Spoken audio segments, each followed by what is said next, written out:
It's Yeah. kind of, yeah, as you said, new school versus old school. Anyhow, spawning over in the bottom right, representing Team Liquid, it is uThermal.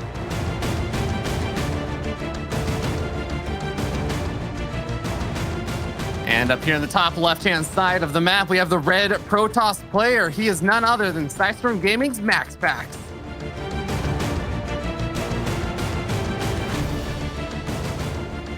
MaxPax already doing something a little bit cheeky here, taking a page out of SOS's book. So this is a super damn early probe. I don't think it's up to no good or anything. It's just one of those dudes that wants to come and harass your workers real damn early. And we did get to see uThermal against Christiana just yesterday, I do believe. And he went for a lot of these double gas openings. So I guess MaxPax probably studied that, wanted to make sure that he's up against, or what he's up against right on early. And also this early probe is just a nuisance, man. Yeah, I mean, hell, there was even at least one, if not two games where I think uThermal ended up even losing an SCV to the probe. So why wouldn't you feel like, yeah, maybe this is a good idea to get both scouting information and just poke away at my opponent? Yeah, I think uThermal could have had the potential to get the dep up there, maybe get the kill, but MaxPax gets the full scout off and gets to see that it's not a double gas opening, which is actually a huge deal, because that, you know, it dictates the pace of the game a lot. Like, are they going for a double Reaper Hellion, in which case having an adept to scout your opponent is kind of worthless. You can't do that, but we do see that it isn't that at all. Yeah, it is just going to be a good old Marine to open things up. Barracks is going to be chilling for a little bit as that command center gets started on up. And MaxPax back behind all this is still just getting up his own nexus and everything. So we're going into like a relatively normal looking opening. But there is going to be no Reaper scout over here for uThermal. Yeah, I actually like what uThermal did there. He kept the Marine at the top of the ramp, not even showing that he had a Marine. And MaxPax, if he stays around to confirm it's a Reaper, you lose the probe. So he kind of just said, all right, I'm backing off. I'm going to assume it's a Reaper, get the Adept out, and then continue to scout with that. So they're both playing the matchup very well. And I mean, you might be like, it's worth losing a probe, right? At this level, no, it isn't. And MaxPax is just searching around the map just to make sure that his opponent isn't up to no good.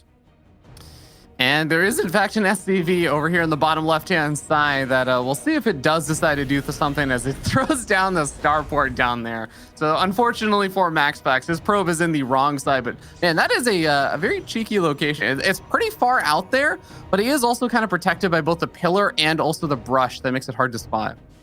Yeah, one of the unfortunate things, if MaxPax was to scout it, if he went inside the grass, sometimes you can see it, but uThermal wouldn't be able to see MaxPax.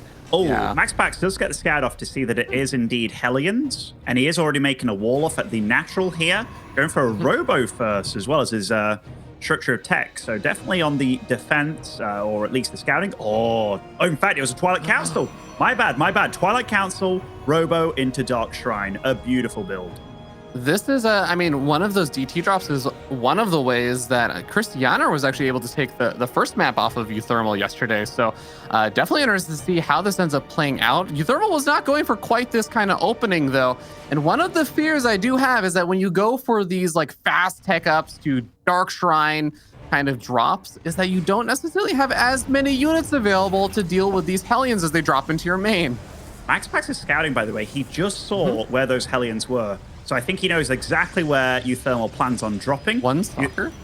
One Stalker, two Adepts. I mean, they can deal quite a bit of damage, and he is in position for this, but it's obviously going to deal a little bit of damage, most likely, but 2 probes only so far, and quite a bit of damage done to those Hellions, honestly. MaxPax dealing with this so far pretty damn well. Yeah, one of the Hellions already gets picked off, so they're no longer one-shotting these workers, but still going to be able to find a handful more. If you can get at least 8 or so, I think that uThermal will at least be able to say, got something done. But you do also want to escape out of there with your medevac, not going to be able to do so. All right. All things considered, I think uThermal got the damage done that he wanted, but also, maybe more importantly, got the scout off. So now he knows he's up against DTs, gets the scan, but the DTs drop on the tank. This is actually a big deal. Yeah, going to be able to easily snipe off that tank. The Marines not quite there in time to help save it. Also was able to, I believe, get a kill on that bunker that was being built at the front lines. Now that the missile turret's finished up in the natural should be a little bit safer. Is there something in the main base? Yes, he got up the missile turret, and I actually really like the positioning where it's covering a decent chunk of detecting for the mineral line, but it also is detecting for, you know, a lot of the production and the add-ons and stuff that could also be under attack later. Yeah, and look at this. He's going for an Archon, just a single one right now. He was saving up minerals to get out a third base, which I like that. This Warp Prism, it does have to be careful, though. That is quite a chunk of Marines, but uThermal getting the pre-split ready, meaning that Archon can't do what it really wants to do. uThermal, so far, I actually think he's playing a damn good game. Yeah, he's actually still up a lot of workers right now, given that it is a Terran player. And I think the one little catch there is that he doesn't exactly have like a third CC or anything on the way, whereas MaxPax has a Nexus that's halfway finished up over here. But, well, we'll see if these Archons are going to be able to continue to get some more damage over here, as these Archons can definitely trade out shields for lives of the Marines, and that is always going to be a good trade. Absolutely, absolutely. In uThermal, he can realize, like, okay, I did about half shield on both of them. So those Archons, they will regenerate, but it's going to take a bit of time. So far, I think uThermal's had a really good response to this kind of aggression. Going for the wall-off isn't a natural thing, because against Blink Stalkers, it kind of sucks. But against everything else, it's actually pretty damn useful. And when he confirms that he's not against Blink Stalkers, he's been doing it pretty religiously. So I like that little addition by uThermal. Oh man, MaxPax is just finding these brutal angles that the Siege Shank is not quite covering. One of those Archons getting really low on hit points. MaxPax playing with fire there, but he does manage to get out of there alive with both Archons still intact. Has stalled out this missile turret that was supposed to, you know, push back the Warp Prism. But behind all this, MaxPax has that Colossus coming on up. Charge is about to finish on up. He's looking like he's really bounced back from kind of a weird start this game.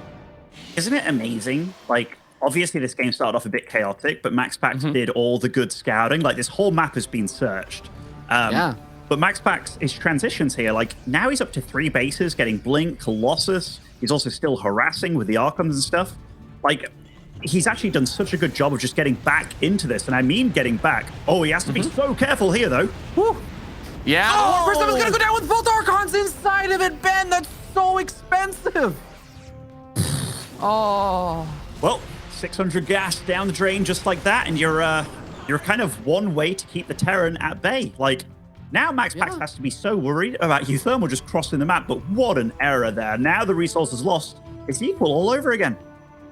Oh my god. Yeah, exactly. I feel like all of the little leads that MaxPax is kind of garnering for himself with that harass is kind of disappears into the wind, because now a lot of the firepower he had is going to be gone. Those Archons are going to be really, really important until MaxPax is able to get up a good frontline buffer of those Zealots, as well as enough Colossus to deal out that splash AoE damage. Probe is going to be able to spot out the 4 medevacs coming forward. Did MaxPax notice? He's pulling back his Stalkers. He's going to try and, I think, maybe blink up to his natural. No. It's just going to be heading around the normal way, but looks like MaxPax gets the scout out anyways with that pylon, and uThermal ends up kind of stalling out his drop for a bit. I'm just looking at this production tab. So MaxPax, he's up to 2 Colossus now, which is actually pretty damn decent. He's getting Blink and Blink DTs as well.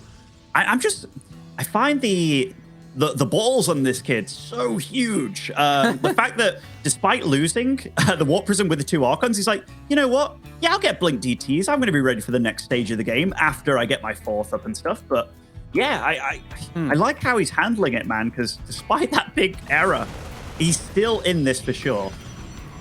This is going to get really, really weird and chaotic in a second here, though, Ben, because uThermal's moving out with his army on the right-hand side, while he still has all 4 of those medevacs loaded up on the left-hand side. The Stalkers are a bit further out into the map, and the rest of the army is over by the 3rd base over here for MaxPax. So I think that we're about to see potentially a lot of fights break out all at the exact same time here. Yeah, these medevacs being on the far left side, like, MaxPax, does he have an observer? Does he know? Like, he sensed something was over there before, but it's been a while now, so having the 4th where it is, but is uThermal going to kind of collapse on this 4th base with the drop as well? I mean, that'd be really nice by him. Yeah, the Stalkers are way off to the far right now, as there's even some units trying to attack at uThermal's 3rd base, so the cancel goes off over here.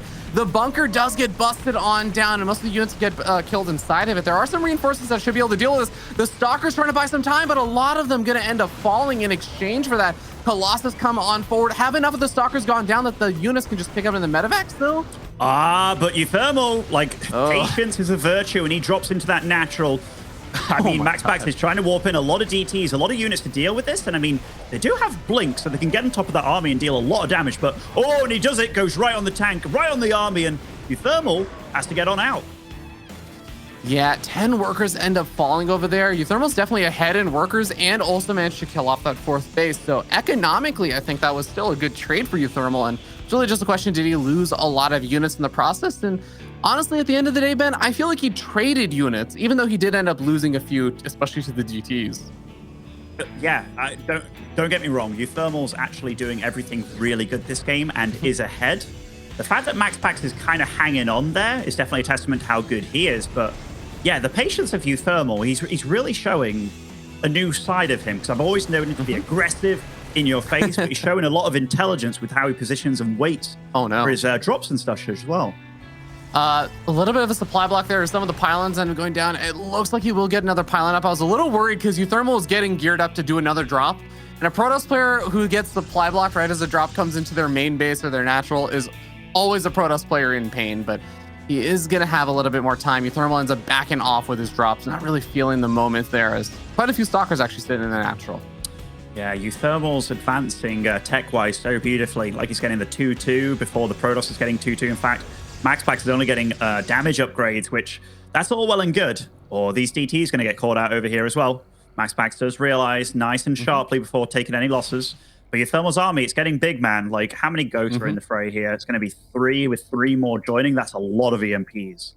Yeah, and something that most people don't realize is that if you are trying to incorporate the DTs into your army themselves, the ghosts are extremely helpful versus those DTs. If you get the EMPs off on those DTs, a large majority of their already very few hit points are gone, and also they're all revealed. But hey, we do find an opportunity over here where the DTs are a little bit too far away, so they try to blink away, but it is absolutely not going to help that much. A lot of the DTs go down. Looks like a concussive shell. Oh, it is there, but just didn't quite take effect there.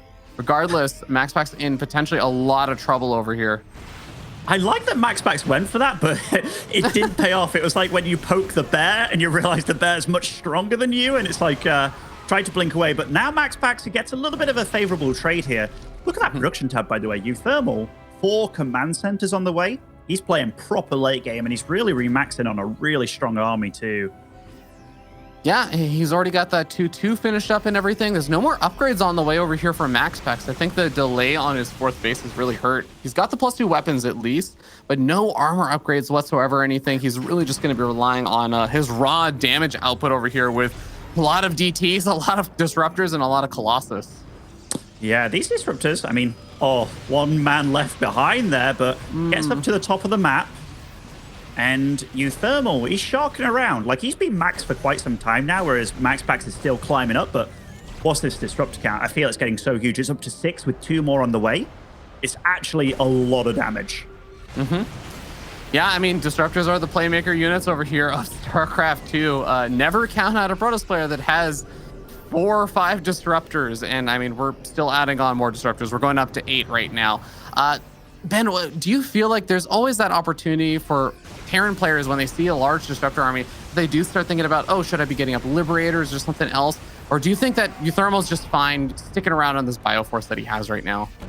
Like, Liberators are definitely what you want to get to, or tanks in a lot of situations, because they're not bad against the Stalker disruptor mix as well. But yeah, Liberators, once you get the +2, they are the be-all and end-all. But here, uThermal's actually having to back off against this army. The Vikings doing a really good job, though, but after they take out the Colossus, what more can they do? A lot of the Bioforces have sort of gradually gone down over here to the disruptor shots one by one. The Vikings killed off all of the Colossus, and it looks like the Planetary Fortress will end up falling over here. But, I mean, I think also MaxPax getting some great trades against the actual army there of uThermal. What a funny trade, right? Like, uThermal's been maxed for so long, but this army of disruptors is, even though it's got no shields whatsoever, these disruptor shots are definitely hard to engage against. Also really interesting is that, I mean, uThermal doesn't necessarily know what's happening in the robo production. Behind all this is another command center is going to go down, but it's Immortals being made, whereas uThermal's still making more Vikings. He's now starting to go switch back into Medivacs and everything, but yeah, the Vikings are just going to be dead weight for a bit. Those disruptors. That's a lot of ghost falling here in the top right. And I mean, uThermal's doing a good job in the National of MaxPax. They've both got money to spend, but MaxPax, how's he going to deal with this army? Because this is a scary squad. Yeah, we're starting to see the recall popping on out over at that third command center. There's enough time for uThermal to get on out of there, and I don't think enough of those stalkers of the army to actually really give chase. Really, just the disruptors actually end up getting recalled back. A lot of DTs and stalkers get warped in defensively, but uThermal, he lost that 5th base, which is definitely going to hurt, but at the end of the day, he's still sitting up a fair amount of supply. I wonder do you feel like it was still actually okay for uThermal, or do you think that economic hit's really going to hurt? I actually think uThermal handled this beautifully. I know that a few disruptor shots in the top right definitely hit and hurt, but we have to remember, he had like, how many orbitals is he on? He's still on 5 orbitals. He can make more command centers. I think overall, he's definitely okay with this trade. Yeah. Well, we're going to see MaxPax continue to try and be aggressive on this right-hand side. At the same time, the DTs blink on in. There comes a scan, but if you don't scan the moment the DTs are there, it is hard to get a whole lot done with that DT cleanup. And these disruptors, man, they've just been able to continuously zone out this Bioforce. uThermal's really struggling to take good fights against them. Yeah, you talked about it earlier, Ravi, like talking about when do you go for Liberators if you do. The fact that uThermal's not opting for Liberators at all, and he's just like, you know what, I'm going to make more bio, that's all well and good, but it gets to a point where these disruptors, they're just going to bully you around any occasion they can get. Exactly. Every single time that uThermal tries to poke on forward, the disruptors are forcing him back, and he's basically just losing ground in all these fights. We're already seeing it again. Now he's getting segmented off almost toward the top right. uThermal's looking for a bit of a move out there, and he just gets forced back and even loses a few units in the process. A beautiful EMP does coat all of the stalkers for the most part, though. I wonder if that's going to be able to add up to something. You know what surprises me? uThermal's on 3-3 upgrades right now. The Protoss is only on +2. But uThermal, he's got a massive concave from every angle here. But disruptor shots, they're going off in the north. The DTs in the south are dealing a lot of damage. Both their supply is absolutely vanishing. But that disruptor shot is going to hit. No, it doesn't hit. uThermal gets to snipe up in the last second. Oh, he's going to be able to find so many of these DTs. It looks like another one of those blinks is off of cooldown. So the DTs get out of there, or a majority of them do. Overall, some really hectic trades. A handful of disruptors do go down. So uThermal maybe gets a little bit of a break now with, I think, not like 10 disruptors. Now there's only 6 or so. But definitely coming very, very hectic in these fights. This is one of those moments where I'm like, I really like uThermal's idea here. Like, if you can split well enough against the disruptors, eventually they're going to run out of disruptor balls. Eventually. That's the idea behind it. But MaxPax is just choosing to disengage. But if MaxPax had equal upgrades in these fights, they wouldn't even go remotely as well for uThermal. Like, his army, it's 3-0, or like 3 attack upgrades against 0 armor. Like, it really is as bad as it gets for MaxPax, but he's still fighting. Ben, I will also say, in one of my rare moments of high-level game analysis, +3 weapons is the most important upgrade for DTs against the Bioforce, because right now they're not, unless the Marines stim, these DTs are not one-shotting the Marines. They actually need +3 weapons to one-shot the Marines through combat shields. And the fact that he hasn't had that when he's been using DTs in his army so much, it does hurt a little bit. I do think that actually MaxPax could have taken even better fights if he had that. Not just better fights or disruptor shots, they are somewhat dodged by uThermal, but like those DTs on the left there, that blink, that was risky, man. Like, he can't afford to do that. Like, his economy, it's not the worst in the world because he did secure these 12 o'clock bases, but I mean, it was just kind of throwing just a lot of DTs away. Yeah. A handful more units are going to go down over here on the left-hand side, but uThermal maybe going to be able to leverage the fact that he knows where a handful of the Colossus and units are. Is he going to try and knock down the rocks or do something? No, he's just going to actually start moving through the center with the most of his units, and a handful of them going to try and go after maybe some of the disruptors or zealots on this right-hand side. Not going to be able to find a whole lot, but at least occupying some of these units and trying to split up MaxPax. Yeah, MaxPax is kind of caught off guard here because uThermal, I've been watching what he's been spending his orbital energy on, and it is so much scans. So all the observers on the map, they've been sniped. None of them have been left. So he hasn't been muling so much. He's just been constantly scanning, which is actually paying off for him pretty hard. Trying to go for EMP over there. Gets an EMP actually on some of the disruptors, funny enough, and a handful of the zealots. But uThermal having to back off pretty far. He's really trying to evade the grasp of those disruptors. Continuing to dart in, sniping off a handful of these stalkers, then backing on off. He's doing a great job of this. Now the DTs are actually starting to split up for a moment. It looks like, no, they are just going to go straight into the natural during the fight. And uThermal, oh my God, this Colossus weighing heavily on his unit supply. Oh, the Ghost coming back to hunt down those DTs is really damn cool. But MaxPax is gaining ground, and as long as fights are not on his side of the map, he's probably feeling quite good, but he has to be careful. He just used a lot of his disruptor shots. Yeah, and he didn't actually end up getting the planetary. Yeah, 8 workers is all well and good, but we're at a point where, like you were saying, there's, even though a lot of scan energy is being used, there's still the advantage of those mules. There's still a lot of command centers to replenish any SCVs that go down. uThermal keeping that base alive is a really, really nice win for him. Tell you what, this is a great PvT, man. Like, it is. This is exactly what I was hoping for, man. Like 10 minutes into this game, when the the Warp Prism got sniped with the Archons, I was like, okay, uThermal's going to run away with this. Oh, this could be messy though. Ooh. Those medevacs completely left alone, and MaxPax realized that, gets a couple of them. But MaxPax, if he gets that 6th base, if he gets up and running, like that's when his economy will be truly crazy. I think uThermal agrees with you, and he's got that force on the bottom left-hand side coming on forward. There's only a single DT over here, and the probes are actually getting sniped off first. DT may eventually get scanned, but there might be a big fight over here. Looks like the EMP is going to be able to force those stalkers back in. Oh man, more DTs get warped in. uThermal late to the scan, does end up losing all of those units and is not able to deny the base, but at least denies mining for a bit.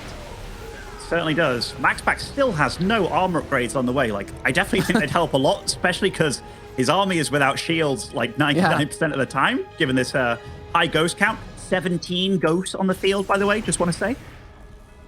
Not bad, not bad. You know, the EMPs are definitely going to be there in full force. Disruptor shots coming on forward. We're starting to see that this army is trying to collapse in on the right-hand side, but the disruptor shots have been keeping it far enough back that the left-hand side ends up just getting picked off by the Colossus. DT's coming for the snipe off and the pick off on that bottom center base as well. uThermal finally starting to lose some of his bases, and he's still not able to engage through these disruptors. Like these supplies, they're getting as close as they've ever been, and lots of SVs do fall in the south as well. And uThermal, that bank of his, is completely gone, and now these DTs are getting done what they want to get done. MaxPax is able to bully back uThermal. This is what every Terran wants to avoid. The multitasking required to handle this perfectly is so difficult when a Protoss can afford the whole full arsenal. And these disruptors have just been the serious MVPs for MaxPax. One of these disruptors is up to 25 kills. And I think it's like ghost kills, marine kills, marauder kills, the whole shebang over there. We're starting to see that once again, MaxPax is trying to get into a good position. Oh, gonna clip a handful of the ghosts and another marauder or two over there. The EMPs have been great, but at the end of the day, if you can't get close enough to finish the job, the Protoss will eventually just regenerate the shields. Absolutely, and you know, ghosts are valuable, man. Like, a ghost is almost as much as a disruptor, so every time we hear one of those violent cries, that's a big, big loss. And that resources loss tab, MaxPax has actually caught up, and now it's almost dead even. But MaxPax, he's very, very secured on uThermal's side of the map. We're starting to see more EMPs going to be able to at least force some of the stalkers back who don't want to engage too directly. A nice scan over there does handle some of those DTs and forces a little bit of a retreat there. Good job on MaxPax. Also, he's not just using the blink aggressively, he's using it defensively. Keep his DTs alive. But here we have a big concave coming on forward. Big stalkers blink back over here, so MaxPax is able to get a little bit better ground. Disruptor's trying to cover his retreat. Is it going to be the big hit that he was looking for? No, Disruptor's getting sniped off one by one. Oh, uThermal, he does finally take a hit there at the end, but I think that he's actually broken through quite a bit here. He certainly has, but the DTs, they're ready to join the fight from behind, and MaxPax, he's the one with so much money left over. uThermal using every little penny that he has, but MaxPax, he's the one that's still dealing damage on the other side of the map. He's the one with a better economy. I can't believe uThermal snipes down disruptors, but if one goes off, that's it. That's a huge chunk of your army gone, and MaxPax is just remaxing. He was, oh God, sniping those disruptors as you're just trying to identify which disruptor was attacking is so difficult to actually be able to do. And like you were saying, it's a tightrope walk. If you get it wrong even once, a large chunk of your army is going to disappear, and it feels like that is going to be something that causes uThermal a bit of pain and stress over here. He's continuing to push on forward though, And as that disruptor count did drop down a little bit further, he's back down to 5 disruptors. I might maybe just open up a few more opportunities over here to get some damage done. The sad thing for uThermal is every time these disruptors come, he only has one option. He has to run away every time. Yeah. Like he has no tech in his army. He's still losing units on the other side of the map. Nice snipes, great snipes on the disruptors. But in fact, these supplies are so ridiculously close. Yeah, he does snipe off all but one of the disruptors over here. And yes, his army's gonna get cleaned up. I do wonder, uThermal, oh no, the economy. Having to lift up the orbital command. It's not the end of the world since this base wasn't exactly mining a whole lot right now, but this is still really painful. uThermal does not want to have to waste a bunch of time coming back home, cleaning up these DTs, even though these are nice pickoffs for sure. But he just sniped off all the disruptors. This is, in a sense, one of the biggest opportunities time-wise that uThermal's had for a while in this game, I think, where he can actually finally just engage. He doesn't have to run away from a disruptor every 3 seconds, but he's having to spend that time returning home while MaxPax regenerates his army. You know the brutal part about all this, Ravi? MaxPax still without armor upgrades. Yeah. Still. I know, like, some people might be like, hey, he's missing graviton catapults, but he's actually missing armor upgrades massively here, and GG, he wins regardless. I gotta say, the fact that uThermal didn't win that map when I felt that that game was absolutely his, and it wasn't because uThermal played bad. Yes, I think he absolutely should have transitioned to something like Liberators, given that army, but I liked his idea, and that was like the best situation he could find himself into, but it still didn't work. MaxPax honestly played super good. I think definitely that first game sets up a bit of a narrative here for any game that goes really long. MaxPax is going to be able to think, all right, he really struggled with those disruptors. He just did not transition out to Liberators. I don't know if that's like a stylistic thing or what for his playstyle right now. But if I start feeling like I'm a bit behind, I'm just going to try and hold on, try and get those disruptors and just eventually start taking better and better fights. I think that's something that if uThermal isn't able to adjust in the series, if he doesn't have some other kind of way of handling that, that's going to be something that MaxPax can start thinking about anytime he falls a bit behind in the game. Yeah, because he definitely fell behind that game. Like, the DTs obviously didn't do a hell of a lot. Like, he got a tank snipe, but uThermal's defense, I think he's actually been really smart about how he handles aggression in general. Against Cristiano really showcased it, but here with the wall off, I really like it.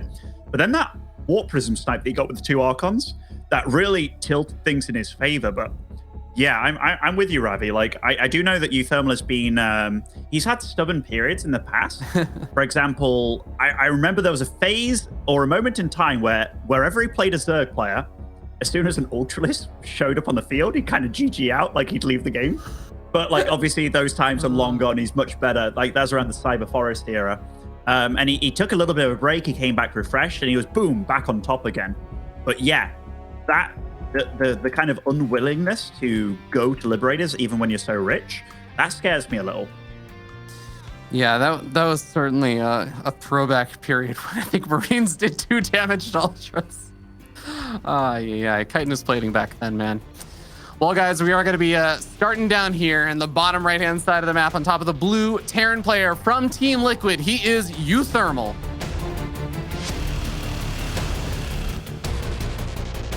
And spawning over in the top left, representing Psystorm Gaming, it is MaxPax.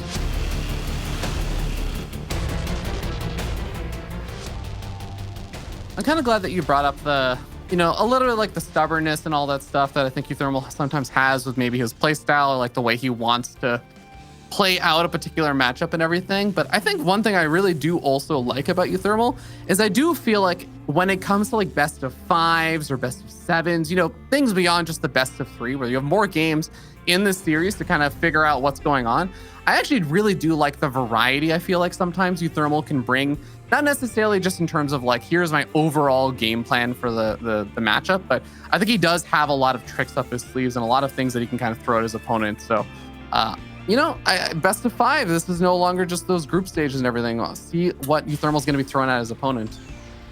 It's good that you say that because, yeah, I feel like I could run a seminar on what makes uThermal a good player. And yeah, it is the fact that, well, I mean, he has all the fundamentals you want if you're getting into pro gaming. He's fast, he's got good macro, he's got good micro. But then, like, going into a series, yeah, he can kind of do it all. Like, I know that he's got habits, you could say. that he likes to go to, like he likes to make the game a bit crazy, but that's just a good habit to have, because if you can do something that you've prepared for that means that your opponent's prep means kind of jack shit almost, it's really good for you. And like we saw that against Cristiano too. He had so many different builds, so many different openings, and here, this game, even though it might look similar, this is a Reaper opening into a Marine. This is a far more standard opening, but MaxPax has to scout early and he has to be on his toes because uThermal is not predictable at all. Yeah, uThermal is one of those players that you look at, and there's like some of the players who think if I just play my absolute best, then I will be able to outperform my opponent. uThermal's kind of play style, which is always one that I really enjoy watching players who have, is if I drag them down to my level, then I will outperform them, even just by a little bit. That's all I need to do. I need to throw them off of their game, and then my game is going to actually be above theirs. So we'll see. uThermal already going to be able to find a lot of damage on that first Adept over here, but MaxPax will end up backing off with that Adept.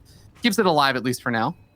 Yeah, it's nice for MaxPax to get the scout off on what he's up against, because seeing that single Reaper and then seeing the two Marines, you know exactly what you're up against, which is the Reaper, Marine, and most likely the Winter Mine drop after. He's going for a Blink opening, gets the Robo as well, just to be safe as well.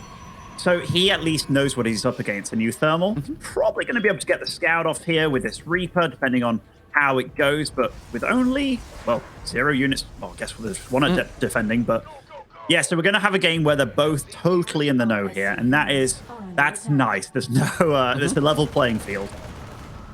Yeah, first Adept over there on the, or I guess the second Adept does make its way back across the map and does end up getting picked off. uThermal's Reaper actually doing a pretty good job getting some distance away from the Reaper, or sorry, from the Adept. And yeah, wow, it's actually gonna be able to get out of here potentially alive, or at least come back in for an additional scout, confirms the Robo and everything else that's coming out. And Stalkers eventually come on forward, but even that is a little bit more information than I think MaxPax wanted to give up. That Reaper had a week's vacation in the base of MaxPax there, and he wasn't wanting to leave whatsoever. MaxPax is up to 2 gates now, thrown down 2 extra gates. So this is definitely going to be aggressive from him. He did have a little bit of a supply block here. So the Warp Prism definitely was delayed. I don't know by how much. uThermal going for the double Winter Mine drop along with the Raven opening afterwards. These are 2 very cool builds that go at it. Medevac, though, skirting around that Adept without even knowing it. Yeah, really good positioning on that. And this is definitely what uThermal has been going for a lot in those TVPs he was playing versus Cristiano. And man, MaxPax, he's already got his Stalkers. He's continuously selecting his Stalkers, like getting ready, repositioning them at the natural, getting ready for the drop. I think he really does have a good idea that this is probably going to be the case. Okay, but uThermal, he's shown a lot of patience, right? Like, he hasn't revealed this at all. Does he actually see the pylon? So he sees the pylon with the Medevac. The Medevac obviously doesn't see him. And this is kind of a battle of wits here, because MaxPax, he could be aggressive. He's only going to do it with a single Warp Prism, so not the whole squad. And he's going up to a Robo with a Forge as well. Like this, super patient from uThermal, but also super wise by MaxPax. The fact that he's kind of very diligent with his army. A very interesting Warp Prism drop over here, as we got 3 Stalkers and an Adept. That's not usually what I see in a Warp Prism, but you know, I'll take it. They can snipe off a missile turret, pick off 1 or 2 of the Marines, or pick off some hit points at least. And warping in another Stalker over here. Okay, this is something I have seen at least a little bit of. And it's kind of nice. If you know that your opponent doesn't have stim or anything, then you can kind of kite against these Marines and go for a few free pickoffs. I'm super curious about, like, so uThermal's actually getting quite a lot of turrets here. I think that's because he's just like, you know what, screw this. I want to get out onto the map. I want to deal damage. I don't want to be slowed down by this Warp Prism. He's on 2 bases. And MaxPax, I'm curious about what he's going to do, you know, because he sees that Raven. That's obviously good against the Colossus, but he's going for it anyway. But I am wondering how he wants to deal with this, because he knows inevitably a push is going to come, especially with those turrets where they're positioned. Oh, ballsy Blink. Oh, yeah. Ooh. Huge. Yeah, uses the interference matrix over there. Doesn't actually prevent the load up of any of those Stalkers. This Medevac is still here and it's still unspotted. But wait, oh no, he does spot it now. Yeah, he sees it with those units at the bottom now, which, I mean, that just shows you that uThermal's very patient, right? Because MaxPax, he's the one kind of keeping uThermal in his base. uThermal's keeping MaxPax in his base. They're both trying to do a little harass. It's a cute game, but that interference matrix, Ravi, right there, like the fact that he'll have one less in the fight or he has to wait for two, that's actually massive. That's exactly what MaxPax wanted. Yeah. Finally picking off one of those observers is a nice little win there for uThermal. But like you were saying, we're definitely going to have to watch that Raven energy. A big Doom Drop load up over here coming on forward. So he's going to try and evade some of the vision, but Stalker is left over and spots out this army, even blinks out of there and stays alive, softens up one of the medevacs. MaxPax also now knows there is an angle that uThermal's army will come from. It's coming in from the bottom side of the map. That definitely makes it a bit easier to reposition his army, even though he does end up losing one of the Stalkers over there. He can get into a good spot, and the Widowmine drop does not pay off. It certainly doesn't. uThermal does have a bit of a supply lead here because he has been powering on those two bases real damn hard, but MaxPax, his vision, by the way, I wanted to note that, like, he had units patrolling at the top. He now has pylons just making sure that nothing can get into his main base. He's been playing very good vision-wise, and he's very securely got onto 3 bases, and he's made it look easy, but it's absolutely not. uThermal advancing to the next stage of the game, though, going for Ghost here, getting the Vikings out, and his bio army, it's still a pretty damn scary army. Yeah, I like the way that you put that also. Even though there hasn't been a massive commitment from uThermal to actually just go in and do the big attack that he's kind of was gearing up for, this was absolutely just kind of the stare down where uThermal's looking for a moment where MaxPax decides to blink so he could come in to strike, but MaxPax just does a great job not blinking the entire time. Doesn't show any kind of big weaknesses over here. And these probes, these pylons, they're still finding some extra value in scouting out these drops that could be coming on in. Yeah, MaxPax, I mean, uThermal's done a really good job. Oh, no reaction, no reaction. Oh! Oh, man. It's really bad. Keep blunk. Oh, man. That's going to hurt. That's definitely going to hurt. 13 workers. MaxPax is down to 49 workers after that. Jeez. Yeah, his economy, like, absolutely blasted to the past. But I'm scared, man, because even though that was a lot of damage, is this situation worse than the previous game for MaxPax? Oh, nice blink there by MaxPax. That's a good point. We're already up to 2 disruptors, the third one on the way. That is definitely something to keep an eye out for. uThermal is getting on his Ghost nice and early on. He's already up to 4 at this point, and he is starting his little move out over here as he snipes off a few of those Stalkers, pokes forward with a handful of these units. Medevac, who's gonna be able to evade some of those Stalkers on the retreat. By the way, this is kind of all in from uThermal. Like, he doesn't have an armory with this. This is as good as his army is ever going to get against MaxPax. Yeah. Raven does have full energy over here, and he's going to keep an eye out. Do you go for the... Oh, anti-armor missile is not actually what I was expecting over there, as the Warp Prism does come on forward. This is going to cause all sorts of havoc back on the other side of the map, but uThermal has to win this fight. Anti-armor missile has been great, but, I mean, no interference matrices or anything going to be available, which I really feel like would maybe help his ability to try and push in over here. I was like, are you asking if he's going to go for the Disruptor or the Colossus? And yeah, that's what I was going to ask. I just said maybe the Disruptor, honestly, because then you can actually get the wraparound. Yes, you're going to be running into the lasers, but at least you don't have to run away. But the anti-armor missile, yeah, I mean, that did not force the engagement. Like, that was not what he was after. So yeah, definitely a little questionable, the Raven usage there. But MaxPax survives, and that's what he was after. Like, that was a good situation for MaxPax to get himself out of. Yeah, and now he's going to be in this long enough that he's getting good upgrades with the +2 weapons now finishing on up. He's able to move around the map and harass a little bit, tries to buy even more time over there with those Stalkers, but he sees that uThermal is just moving across the map, so he goes for that recall. Colossus is going to be a bit vulnerable, though, since all those Stalkers are on the other side of the map, and they just got recalled. Vikings, looks like one will end up falling over there. Does some soften up damage on that Colossus, but doesn't quite get the kill or anything. And I don't think that the Raven did survive. It did survive, but DTs are now on the field, and uThermal, he's only on 3 bases. If you compare this to the game before, and uThermal, by the way, still no armory, like, he really wanted to attack. He wanted to attack a long time ago. And now it's 2-0 for MaxPax against 1-1. The game before, Ravi, it was 2-0 against 3-3, and uThermal still lost. That is not a fun way to put it if you're a big uThermal fan over here. Really am hoping that uThermal's going to be able to make use of this Raven to make this a competitive fight. But oh no, as I said, he does at least get an anti-armor missile, something for his troubles there.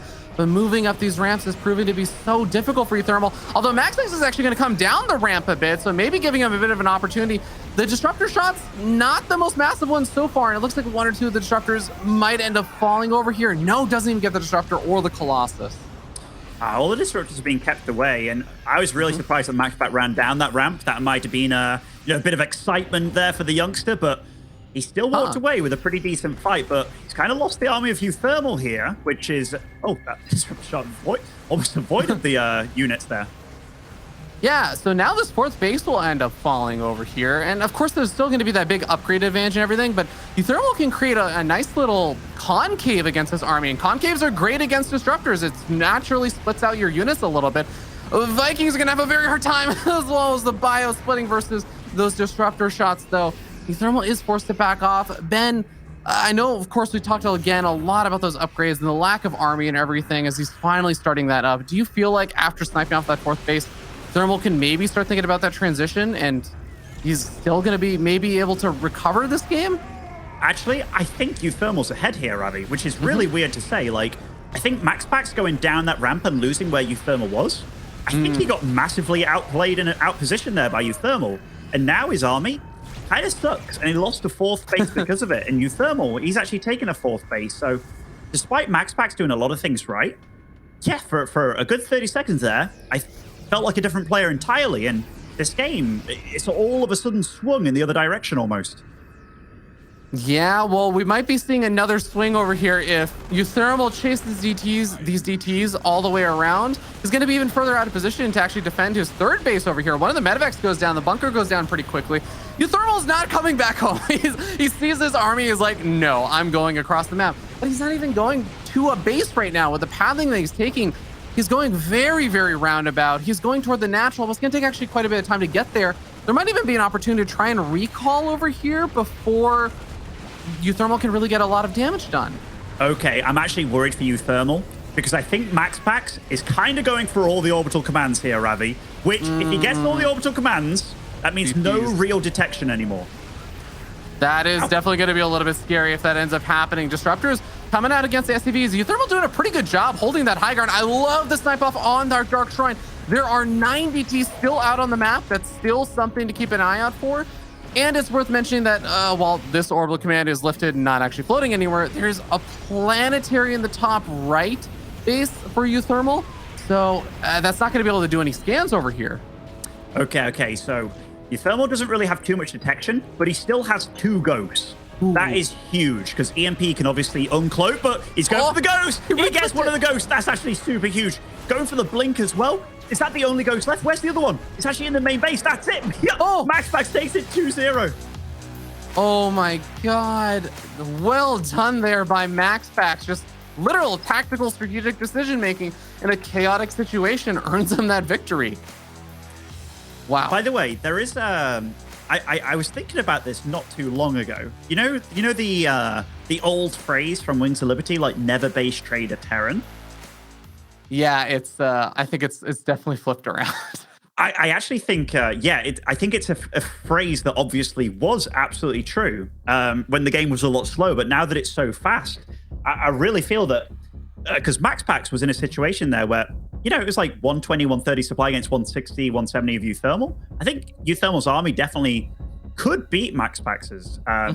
But yeah, that base trade by MaxPax there in the situation, very well handled by him. And yeah, the weakness there, having no detection and stuff, definitely brutal there. And with DTs becoming so much more mobile, so much better as well, so much more easily accessible. I think MaxPax is actually playing a really good series. And despite uThermal being 2-0 down, this is absolutely, they are very evenly matched. And it's a really good match between them. Yeah, absolutely. I do wonder, or I know that in those final moments, the Stalkers were a little bit further away. I would have loved if uThermal had been able to stick it out a little bit, just load up his units in the medevacs. There's only the DTs and the Zealots nearby, but there was still going to be the problem, finding, getting the detection up and everything, because you only have a planetary fortress. What are you going to do? rebuild your barracks in something and then make another command center and wait for that to build, then get an orbital command, or try to like get your starport away in time to build a tech lab and build a Raven. Like, yeah, there's not a lot of great options there. So a really solid victory there at the end from MaxPax. But man, I'm with you, Ben. There's a reason why I made an entire playstyle off of base trading with Dark Templar. I mean, it's working out. Like, MaxPax is playing really damn good. Like, it's definitely good by him. I think you're totally right, because when you talked about uThermal, he's not coming back home, and then where was he going? It felt like at that point, I don't want to say he felt lost, but it was a lot of time that wasn't used doing anything, right? Whereas MaxPax, he was just boom, orbital, kill the army, get everything done. It was, yeah, and we're giving uThermal a little bit of time here to recoup. As we like to do, we like to make sure these players are all playing their best kind of games and stuff. So giving a little bit of time here, because he has put on some really good games so far. He must be thinking right now, like, okay. So, like, because these are two games that I don't think were the worst for him at all. So the fact that he's lost both of them, those are really brutal games to lose, man. Yeah, I mean, they're in both of those games. Granted, of course, MaxPax is able to get into good positions eventually in both of them, but in both of those games, uThermal was also ahead at certain points, and that's definitely going to be rough. Ben, I feel like I do still want to come back to the disruptors and stuff, though, like the disruptors and the lack of liberators and everything. And I think you could probably talk a lot about this, where there's the tricky situation where a player who's done a lot of practice around particular styles and everything, it's very easy for a lot of spectators to just be like, just make this unit. It's like, well, that's not what he's been practicing. That's not the way he's been working to deal with these, like, this particular situation and stuff.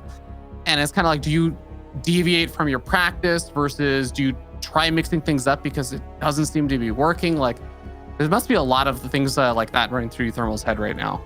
Yeah, I mean, so the big question is, like, why isn't he doing this? And yeah, the big question is, like, why isn't he? And Liberators, like the transition to Liberators, it's actually incredibly difficult to really get it going. Like, so Liberators need +2 weapons to technically 2-shot Stalkers, 1-shot them if you EMP. It's a big gas sink. And what happens if uThermal goes into those Liberators like a lot earlier? Well, he doesn't have that map control. He doesn't have that kind of strangling presence on MaxPax that's actually kind of getting him a lead in these games. So a lot of it can come down to, well, he's not doing it for a reason. And while the Romanticide game, I think that was definitely a game that could have led into them because he was rich enough, and I think he missed a spot there. This game in particular, I really felt that he played this pretty damn well. MaxPax did everything right to throw off uThermal.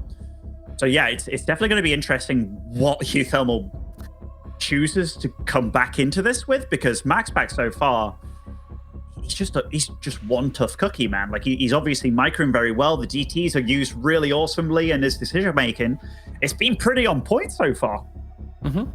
Yeah, I think it's you had a great way of putting it. Also, is just the fact that it is difficult, and that uThermal is effectively making a trade-off, like you were saying, right? Where he's saying, I have to get a little bit further ahead, and I have to, like, I'm making the commitment to doing all this stuff so that I can get far enough ahead that if he does go into the disruptors, I'm not necessarily going to have like the liberators and like the +2 weapons and all that stuff. So does sort of, it's like kind of putting a little bit more of your eggs in like the earlier game and mid game to try and get that damage done. But I definitely also agree, the DT harass and stuff, it's not just that he's been doing the harass and everything, he's actually also been incorporating them into the army for the fights. He's been really good with the positioning of the DTs, where he's moving them in again for the harass, but then having them close enough by that they're able to participate in the fight. Because otherwise, you know, if you have like 10 DTs, it's still like 20 army supply or something that's going to be sunk into other stuff. Your opponent doesn't have those units split around, then your DTs just being off in the middle of nowhere about to try and do harass when the big army fight happens. It's like, yeah, your army's going to be a bit smaller, but he always seems to be able to bring them back in time right before the fight happens. Yeah, and I'm also thinking about Liberators. Like, MaxPax's movement has been pretty good with his Stalkers and the Disruptors. Like, okay, uThermal is back and he's ready and he's looking a bit pumped. Typed pretty damn quickly in the lobby. But yeah, it's a tough one, man. Like, I'm not gonna lie. I've had my frustrations with Protoss recently, and I continue to have them, Ravi. And it's plays like MaxPax's that, if I could imagine what I hate playing against the most, it's pretty much MaxPax's style. Which, going up against that and realizing how strong it is and how much you have to do to beat it, it's incredibly, incredibly tilting. uThermal's an emotional guy, but he needed a few minutes here. And this guy writing GL have fun at you each and every game while doing that to you as well. That's dirty, Ravi. It's dirty. Well, I got no other choice but to just move into this game, try and calm on down, and see if you can make it work. As this guy up here at the top right-hand side of the map from Team Liquid is looking for a reverse sweep in this series. He is Team Liquid's uThermal.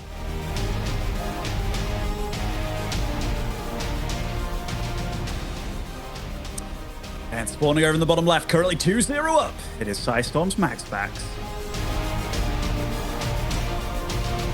Was that a 12 pylon? Or I think it might have been. I honestly completely missed it because I was looking at a Ligulac on my phone. Yeah, this is if it is a 12 pylon, well, that would set up for a faster gateway, and it's set up for some faster units. Now, the positioning of this, it seems so obviously like it would be scouted, but it is in fact well positioned to not be scouted at all. Perfectly planned for the probe moving straight across the map. But there's that Zealot that's going to get started up. And if that just also makes its way across the map, Ben, even though this is like an aggressive opening over here from MaxPax, does this work out well if your opponent's rushing a proxy Reaper against you? So I'll be honest, Ravi. Right now, if I'm in uThermal shoes, I'm crying. Like, I'd be super crying. Like, when he gets to this base and it's like, oh, there's no Nexus on the way. And then he's going to see this Zealot coming out. Even though he's opened up one base, like, he's not down and out. But I'm already like, damn, my barracks isn't back at home. Like, I kind of need Marines. This Zealot's probably... I mean, he's getting an Adept pretty quick after this as well. It's being chrono boosted at a normal time, but... yeah, I'm already kind of worried because I feel if I cheese against Protoss when they're doing this, I feel in bad shape. Oh, uThermal's waiting with that Reaper. That's a really smart move. But there is a shield. In fact, no, okay. Those shield batteries aren't in his mineral line. That's actually... this is smart by uThermal. Yeah, this is going to get very, very tricky for both these players in a second. Now, the Zealot's going to make its way forward. Of course, uThermal has now moved in with this Reaper. There is enough energy if real emergency ends up calling that he can get that Adept or something back home to try and help deal with the Reaper. But looks like the Adept is just going to walk back home. The second Reaper is now over here. It does take a lot of damage and forces uThermal back. I mean, time being bought is massive over here because... again, what right now MaxPax is waiting for is the ability to get up that first Void Ray. Okay, so uThermal's response, like I know he's done YouTube tutorials about this kind of stuff, about making turrets and stuff, but he's got 2 turrets ready before the first Void Ray's out. He's also getting the mag field upgrade. He's got the and MaxPax, he's going to get to this spot and he's like, oh, there's a freaking turret here, but oh, is that second SCV going to arrive in time? I'm not sure it is, but okay. A bunch of SCVs actually keeping that guy alive. The Adept dealing a little bit of damage over there, but uThermal, he's actually doing a damn good job with this so far. And this shield battery farm, it's actually not going to be able to get done what MaxPax really needs it to. Yeah, I actually really love there's small little things with this where the missile turrets are not just at the absolute edge. Because if they're at the absolute edge, it's actually a lot easier to stay in range of more of your shield batteries as you have to try and fight the missile turrets. So having them a bit further out does make it a little bit harder. And we already see that the Cyclones plus the missile turrets adding in a lot of DPS against these Void Rays. Once Mag Fuel Accelerator does finish up or the Cyclone upgrade finishes up, these Void Rays have to be so careful. Just the fact that you're able to keep all of your Cyclones alive. If he gets up to 3 Cyclones and has that upgrade finish, this is gets really dangerous for MaxPax. I mean, it's dangerous for both of them. Like, I actually can't believe that was 2 turrets and 2 Cyclones, and not one bit of real damage was done. I know a shield battery did fall and stuff, but yeah, uThermal doing harass while this is going on. So I'm curious, what is MaxPax has to transition out of this, I think, but he is killing turrets slowly but surely. But Magfield's done now. Like these Cyclones, I think uThermal's done it, man. I think he's done it. Yeah. For those who don't know, if you have 2 Cyclones, they can gradually start to whittle away through the shield batteries, healing. But 3 Cyclones will actually decimate a Void Ray, even if it's getting healed by the shield battery, if they're all locked on the same target. But right now, yeah, he's already starting to clean up all these shield batteries over here. MaxPax, he's adding on gateways. I think he's just hoping for some kind of transition out of here, but he's probably putting a lot of hopes into this probably not putting a lot of hopes in this, because this is a very, very unlikely kind of big attack, I feel like, to work. Yeah, and uThermal, he's out for blood. He gets the scan off. I've loved this from uThermal, this series, by the way. He's been so much more about knowing what he's up against exactly, as opposed to just muling away. So here, seeing, like, in fact, okay, she's going to go for the main base. He's got the 4 turrets. He's getting a turret in his mineral line as well, because he is getting prepped for if those Void Rays come in and start dealing damage. But look at this. What's MaxPax going to do? He might have to recall, or... Yeah, there's the recall coming out on a couple of the Void Rays, but as they recall, they might also be vulnerable to a lock-on over here. There's only the 1 shield battery in the mineral line. It looks like the Cyclones will get out of there alive, but this just bought uThermal even more space and time. The one thing he maybe has to be on the lookout for is the Phoenix coming in to lift up one of the Cyclones, but if he actually locks onto that Phoenix, I think he'll be able to kill it off before he can really do a whole lot. The problem is, if that Phoenix count goes up, but it's only 1 so far. MaxPax actually going for the Stalkers? And oh, bam! Shot that out, killed a Stalker on the other side. uThermal's doing this beautifully, man. He's doing this really beautifully. And the kind of funny thing is, even though his Cyclones are cut off from his main base and, kind of the natural expansion area, he actually has a lot more area to maneuver if he's out in the middle of the map. He can come in from behind, chase down some of those units if he really wants to, and be really annoying. Supply depot is down, which makes it easier for the Stalkers to get in, but the Void Rays get absolutely decimated. It isn't now about the Stalkers and the Adepts, but the SCV is being pulled off the line. Even the Viking ends up landing, and even if they just manage to get a little surround over here, this is going to be great because the Cyclones are on the other side of the map, effectively ending the game. I mean, those Cyclones, they pack a punch, man. That shield battery died so damn fast. These SCVs as well, they'll hug those Stalkers to death, and GG, uThermal, back in the series. Chaos begets chaos, and uThermal makes it work. Like you were saying there, Ben, almost like something straight out of one of uThermal's YouTube guys. That was a really cool game, man. Like, I felt that uThermal was in a bad shape, but I didn't even contemplate that he was going to go for the engineering bay as a response, because he knew what he was up against super fast. Like, he saw that Zealot coming out to his side of the map. That signals just one thing, and that's a Void Ray all in. And I talked about it earlier. I was like, that shield battery farm, it's going to be redundant against this. Like, it's not going to be able to get anything done. And uThermal handled that beautifully, man. And MaxPax, I think he realized too late that it wasn't going to work, and he kept on pushing it. But it's like having a square and trying to push it through a circular hole. Like, it's just not going to happen. Well, I'm sure there's a lot of Terran players that want to rewatch that game to get an idea of exactly what just happened there so they can deal with the many, many Protoss players doing that strategy. But we're going to give you some time to do it. Go ahead and do a short break before we go into game number 4. Guys, you're watching the DreamHack SC2 Masters, the first match of the day. Don't go anywhere.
Welcome back, ladies and gentlemen. This series is still a-going. Even after a 2-0 lead there for MaxPax, uThermal is able to not only deflect the cheese of MaxPax, but he's been putting up a competitive fight in the games that he's lost. We're hopping to a game number 4 to see if uThermal can change the tide of this series a little bit with that momentum for the last one. Yeah, I'm very curious about what he's going to do because so he played a series against Cristiano before this. The one game he lost against Cristiano was him kind of doing a normal build. Every game that he won was him doing something a little bit offbeat, like double gas openings and such. Anyhow, spawning in the bottom left of Blackburn as our blue Terran representing Team Liquid, it is uThermal.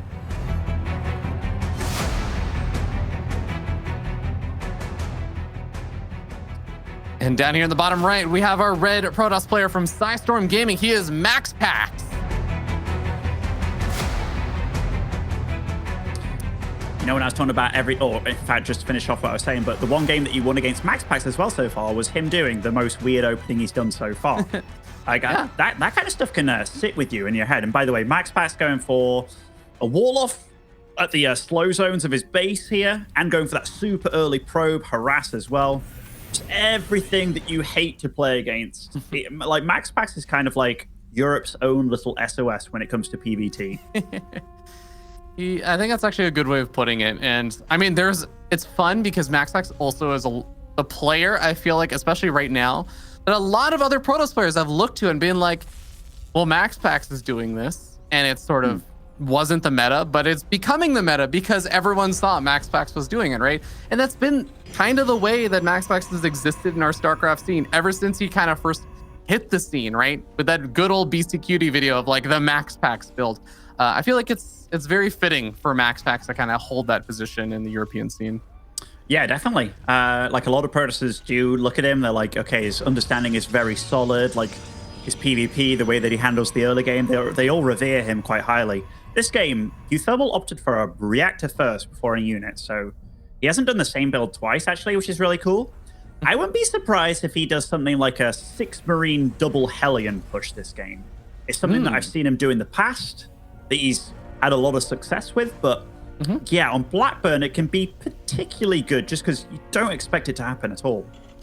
Yeah, and you think about the small little things that, for example, MaxPax maybe wants to do, like he's been doing in some of the other games, where you have a probe patrolling one of the drop paths or having like the pylon there set up to scout out things coming in. A little bit harder on this map since that center area has a lot of space that's just completely locked out thanks to the destructible rocks, as well as even just kind of dead airspace that makes it pretty difficult to get a good read on that kind of stuff. So interested to see if that's going to actually end up being the case, as we already have a handful of Marines coming on out. Is MaxPax going to be able to get some idea that it's coming? Is he going to be able to get vision of it? Or is he even just going to maybe think, this is Blackburn, I got to prepare for this kind of strategy because it can be strong here. Okay. So, extra Marines being produced. So isn't the 6 Marine... it isn't the 6 Marine double Hellion thing. He is going to go straight into a tech lab on the factory. He's going to do a tank push, Ravi. I think this is going to be a tank push where he flies immediately to the bottom of MaxPax's ramp, most likely. Tries to inflict a lot of damage, and MaxPax is going for a DT build. This could get very spicy very quick. Yeah, I will say if we get into like one of those situations where the DTs are able to push on forward, if you're a Terran player and you're doing these kind of committed things, it like you said, it can get a little bit spicy, but I do think we've seen a lot of opportunities where these DT openings, the Twilight Council openings, even just having a Warp Prism or something, can be especially effective against these kind of siege tank based compositions. So interested to see where things are how things are gonna play out over here, because MaxPax is keeping an eye out with that Adept. Do you think he has seen enough, especially with these Marines just moving out right now, that he's gonna have some idea what's coming? I mean, something's coming. He's just trying to identify what it is exactly. Seeing constant Marine production. Okay, the Warp Prism's gonna fly across this medevac actually. So now he knows that something's absolutely at him, and uThermal knows something's at him as well. Okay, this is getting as spicy as we wanted. Well, a Siege Tank and a Viking are going to pop out back at home over there for uThermal. shield battery overcharge is going to keep that Stalker alive against all of these Marines and the siege tank, but the Robo is also on the front lines. That's going to be a bit dangerous. Now we have a couple of ZTs warped on into the War Prism. They're going to be going straight after the siege tank, and look at that. uThermal's already identified it. He's gone for the scan. The DTs are going to be able to survive over here at the same time on the other side of the map. It looks like uThermal's finally broken on through. There's 2 pylons powering the shield battery and the gateways and the Robo. It doesn't seem like he's going to be able to bust those down anytime immediately, but the DTs are just going ham in the natural. Yeah, unfortunately for uThermal, this strategy that he's done can get massively shut down if your opponent's going for something a little bit aggro. And these DTs, they're doing the job aggressively, defensively, you name it. They're even costing him scans. Will he even be able to get this DT? It's running. Ooh. And boom, it's out of there. And that's just salt in the wound at this point. That really hurts. Another one of those tanks also going to fall to the DT in the center of the map. Do you just try to transition from here? Or do you just make more units and then get ready to go again? Like, what do you do after something fails like that? Oh, Ravi, what you usually do is cry a little, wipe away the tears for the 7th time in the series, I suppose, for uThermal. But nah, I mean, honestly, whatever uThermal does at this point, it's going to feel horrible to do because, like this army, I mean, this is one way that MaxPax can get called out because that's a lot of firepower that uThermal has, and he's getting kind of caught out here as MaxPax. Yeah, do keep in mind that there's no stim or combat shields or anything over here for these Marines, so they can't just chase down this army and pick off the prism and everything, but a handful of SCVs are also pulled off the line. All the damage that these Marines take from the Archons is not going to be healed up as there's no medevacs over here with this army. Does get the Warp Prism, but if the Archons get back to the shield battery, like, this is all absolutely worth it. Absolutely. Like, MaxPax is taking a 3rd base behind this. uThermal scans this and he's like, what? I just did so. Didn't I do anything to you? And it's like, MaxPax just smiles and is like, not really. I'm still around. I'm still totally fine. And MaxPax that was his 2nd Warp Prism, by the way. He still has 1 in the middle of the map. I don't know what it has in it. Okay, it's got nothing. But he might just warp him behind just to cut off reinforcements here, which is exactly what he's going to do. Oh, I love that decision. The bunker and the missile turret are cute over here for uThermal, but he knows he's not in a position to actually be that aggressive. GG. MaxPax